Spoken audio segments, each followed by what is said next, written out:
we discussed Kalen DeBoer and the fact that he made the social media rounds for something he didn't say.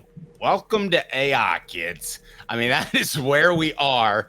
And Caleb and I both, do you care if I out you as well? We both almost got fooled by it because there's an AI video that is circulating that essentially says, I'm Kalen DeBoer. I'm not worried about playing at Neyland Stadium because I've been in loud stadiums in Washington. Now, we found out, thank you, Travis, by the way, for letting me know that that was an AI thing, and I'll definitely keep my eye out for it. However, let's remember Kalen DeBoer and the fact that he was the head coach at Washington.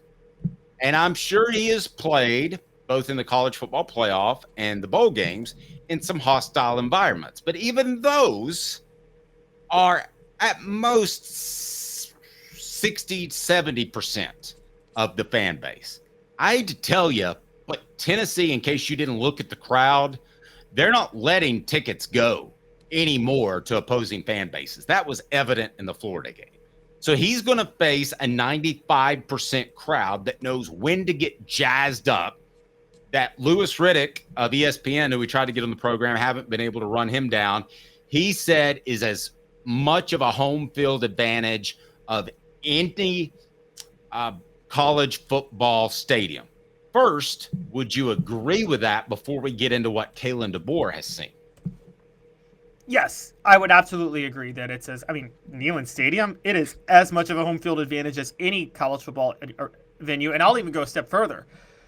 I think it's the most consistent home field advantage of any college football venue. And what I mean by that, Dave, is whether it's a noon game, 3:30 game, or 7 o'clock game, or 7:30 game, and particularly 3:30s, Neyland's at its best for 3:30 games, but it's still amazing for night games.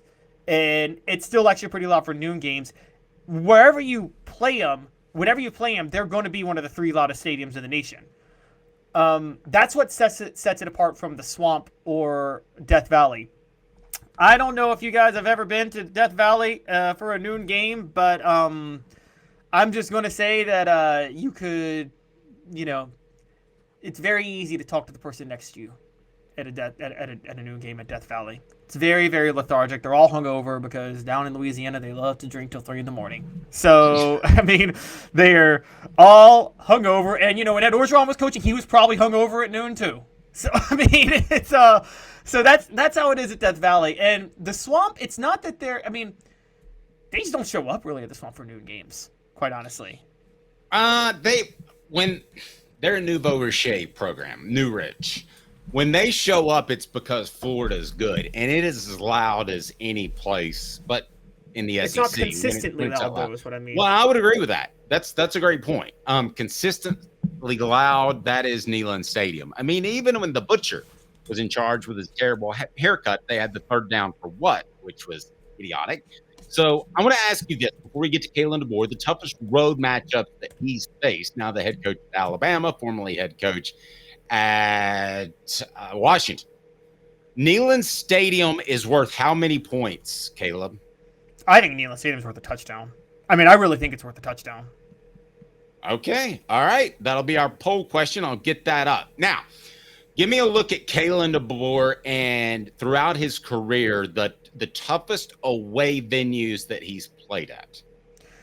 Okay, so we'll just go to last year, and we'll say that he had to play at USC, no. At Stanford, no. At Michigan State, no.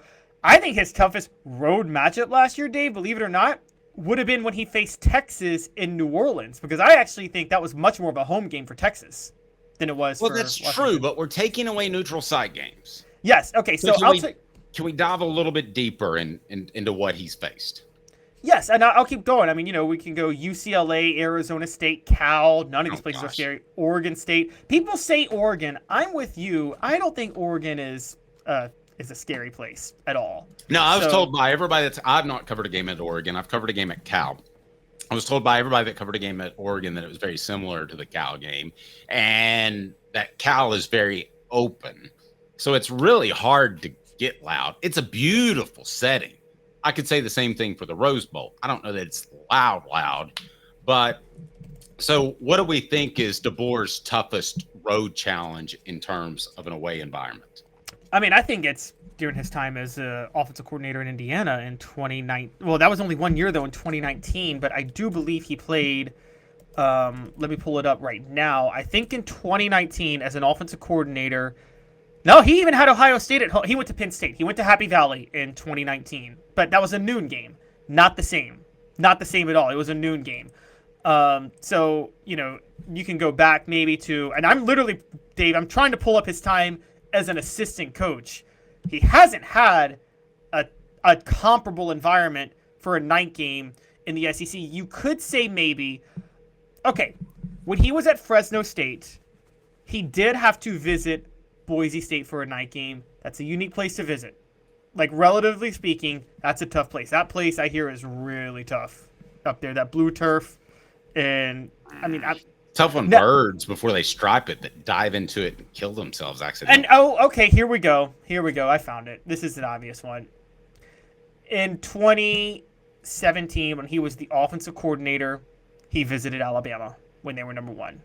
But, again, that was an early September game that it was at 12:30. It wasn't like the stakes weren't the same. But he did visit Alabama when he was at Fresno State. Here's the ironic thing. He visited Alabama, and then he visited Washington the next week and lost both of those games. I will say this. Washington, when he visited Washington, and then he coached at Washington, he's not totally unfamiliar. For those who don't know, Washington gets really, really, really loud. The Huskies, it's like the Seattle Seahawks Stadium, and it's in Seattle. And I don't know what it is about Seattle, the city, but the fans do get really, really loud, even if the culture is not like SEC football. When they're in the stadium, they can get it loud. The other one he's been to is Washington State, Pullman. Dave, I've never even been to the Northwest. I'd love to go, but I've never been. But people I've talked to say that, one of the most dangerous places for Pac-12 teams to go back in the day was when they had to go to Pullman, Eastern Washington, for a game to play Washington State. And you mentioned Alabama. I tell you, but Alabama's not that difficult of a place to play.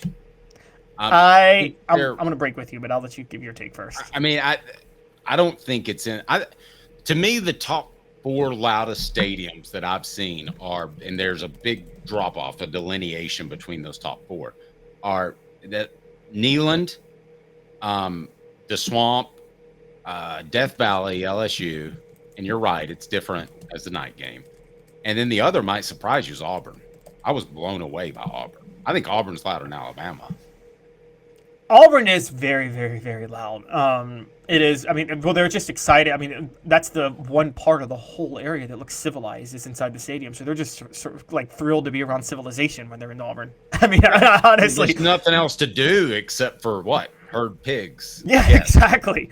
So yeah, I mean, but Auburn to me is an event because there's not much else to do in that city. So they're jazzed up and ready to go. I was blown away by Auburn. But I will tell you this too. I was also blown away by Mississippi State, but they get to use cowbells. Yeah, the Cowboys.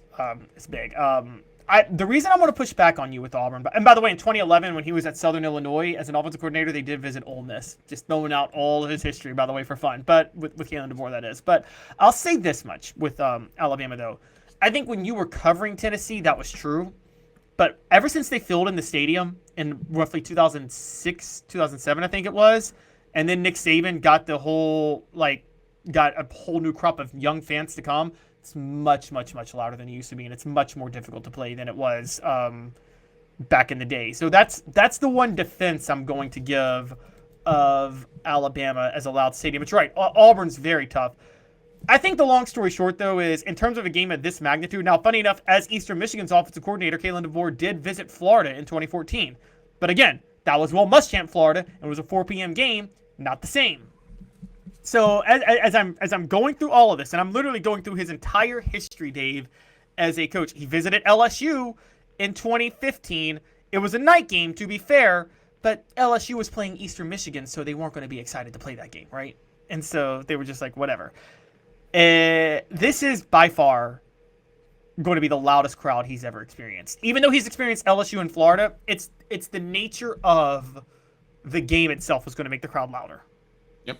Hound Dogs of Knoxville, champions look good in orange, HD Knoxville.com. Again, HD Knoxville.com. Caleb, give us an update on the poll question, please, sir. All right, and that is Neyland Stadium is worth 10.73, and people are saying 10. Yeah, I can't go 10. I can't go 10. If Neyland Stadium was worth 10 points, then Philip Fulmer never should have lost a game at home. Honestly. Well, they shouldn't have lost to Wyoming or Vanderbilt.